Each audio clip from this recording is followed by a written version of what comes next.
Ever since its introduction for the 1938 model year, the Cadillac Fleetwood 60 Special name denoted a Cadillac that was the top of the line in terms of luxury as well as size. Aside from the 1943, 44, and 45 model years when the car wasn't produced due to the U.S. war effort, the Fleetwood 60 Special ran uninterrupted until the 1976 model year and then was restarted again in 1987 before finally being sunset for the 1993 model year. All along, the Fleetwood 60 Special denoted a very special vehicle. And for the 1961 model year, the Fleetwood 60 Special, and indeed the entire Cadillac lineup, received all new styling after 2 years of the supreme development of the fin, 1959 and 1960. Now, as strange as this may seem, the 1961 Cadillac lineup was downsized from the 1960 model year. That's pretty humorous to say because this 1961 Fleetwood 60 Special is still 220 inches in overall length and rides atop a 129.5-inch wheelbase. Certainly no small dimensions. However, for the 1960 model year, the Fleetwood 60 Special measured 225 inches in overall length, 5 inches longer than the 1961 model year, and rode atop a 130-inch wheelbase. Recall it was during this time that General Motors was introducing a number of smaller, more fuel-efficient vehicles, including the Corvair, Tempest, Olds F-85/Cutlass, and the Buick Skylark, because it thought that that's what the buying public wanted, especially after some of the late 1950s era Eisenhower recession.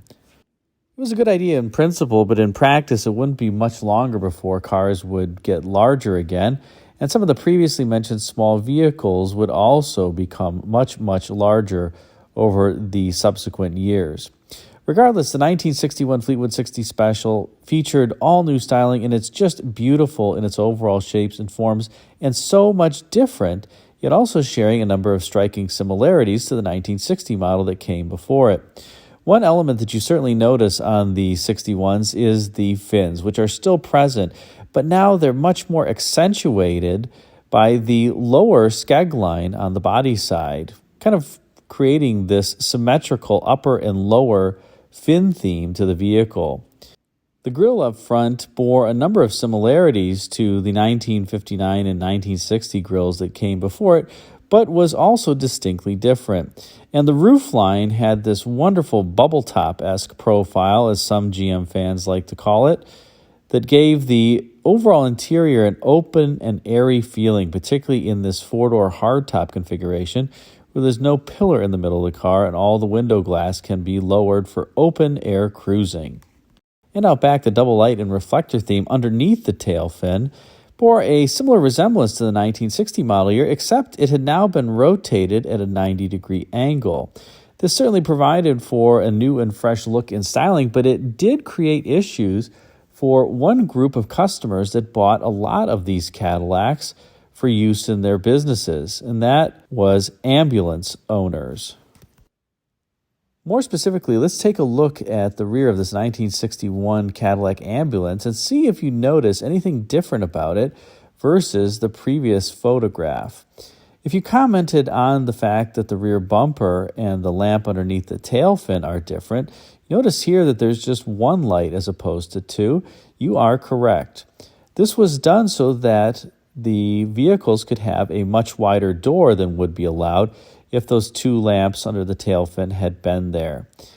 This modification was used on Cadillac ambulances as well as hearses, both for the same reason. Turning to the interior of this 1961 Fleetwood 60 Special, you see one of the areas where this vehicle really shined compared to the competition, and that was on the inside. Notice here that there is a mix of cloth and leather fabric on the front seat. That is so-called Cambridge cloth with matching Florentine leather.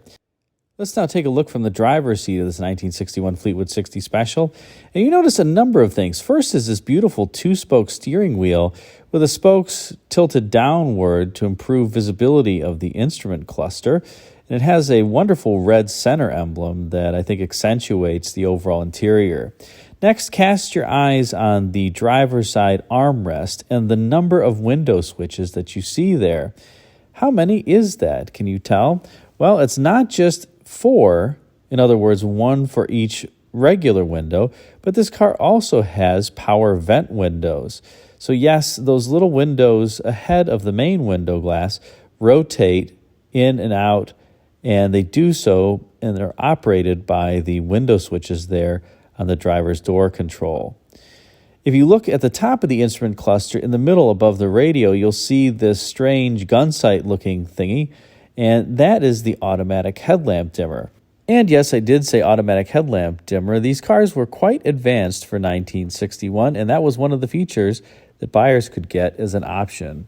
Now, zooming in on the instrument cluster, we see the 120 mile per hour speedometer. This car is equipped with air conditioning, and it has manual air conditioning and heater controls. You can see the air conditioner control is on the left side of the dash, and the heater control is on the right side. Automatic climate control would not be introduced on Cadillacs until the 1964 model year, and Cadillac did have a one-year exclusive on automatic climate control before other GM divisions could offer it for 1965. Cast your eyes on the shift quadrant here and see if you notice anything strange compared to shift quadrants of later years. If you point out that reverse is at the end of the shift quadrant as opposed to being after park, that is correct. And this was the shift quadrant for the hydromatic transmission, which this vehicle has. It's a 4-speed transmission, very rugged, very durable, well proven, and even used in many military vehicles back in the day. The only downside to this 4-speed hydromatic, and don't confuse it with the turbo hydromatic transmission that came out in the 1960s, is that it has a fluid coupling as opposed to a torque converter, which means that it doesn't have the same torque multiplication that a torque converter does, and consequently, in order to get off the line pretty quickly, these 4-speed hydromatic transmissions have a very short first gear. They shift out under normal acceleration at about 10 miles an hour or so. And also, the 2 to 3 shift is one in which the engine RPMs drop considerably because the transmission is going into a pseudo-direct drive mode when it shifts from 2 to 3. The other transmission that used this shift quadrant was the roto-hydromatic transmission. Again, it's funny that GM named these transmissions very similarly, but a hydromatic is different from a roto-hydromatic is different from a turbo-hydromatic. Those are not the same transmission at all. But the roto-hydromatics were not used in Cadillacs. They were just used in Oldsmobiles and the short wheelbase Pontiacs. You want to stay away from those if at all possible. Next, let's take a look at the door panel, and you can see here just a beautiful piece of artwork. Everything from the wood trim to the stainless to even that light that casts its glow on the door handle is just absolutely superb. And this was the level of detail Cadillac put in its interiors and did for many, many years. I think Cadillac interiors really started to take a hit around the 1967-68 model year, and definitely by the 1969 model year when they went to the common dash across the Eldorado and the DeVille and Fleetwood series that had horribly fake wood grain, as opposed to something like this that was just rich and made you feel like you bought a very expensive vehicle. And when you bought a Cadillac, you got some great rear seat room and even these assist handles on the back of the front seat. It would be a few more years before Cadillac put footrests in the back of Fleetwood 60 Specials, but still a luxurious place to be. And you notice here with both the front and rear door glass down how open the side glass is to the elements. Just a wonderful feeling driving these four-door hardtops. And it's great to have all that window glass area that you can put down if you wanted to use the cigarette lighter that you could see there in the door panel. Of course, every passenger had to have their own cigarette lighter, except, I guess, the middle passengers. Turning under hood, we see Cadillac's venerable 390 cubic inch V8. This was the largest version of the Cadillac overhead valve V8 that was introduced in 1949, and the engine would be redesigned in the 1963 model year, although it would still be 390 cubic inches. This engine made 325 horsepower, and by this time, it was only topped with a 4-barrel carburetor. There were no other carburation options like there were for the 1959 model year, where you could get a 345 horsepower engine in the Eldorados. Notice under hood you have a supersized GM Frigidaire air conditioning compressor on the passenger side of the engine. These cars had extremely cold air conditioning. And notice also the interesting vacuum reservoir that's on the firewall near the driver's side of the engine compartment. One thing's for sure, these 390 cubic inch V8s from Cadillac during this time period were just wonderfully smooth runners, and they have plenty of torque and horsepower to push these vehicles around despite their relatively hefty 4,700-pound weight. In any case, hope you enjoyed this video on the 1961 Cadillac Fleetwood 60 Special. If you did, be sure to like, comment, and subscribe. And check out the video thumbnails at bottom left and right for some suggestions for you.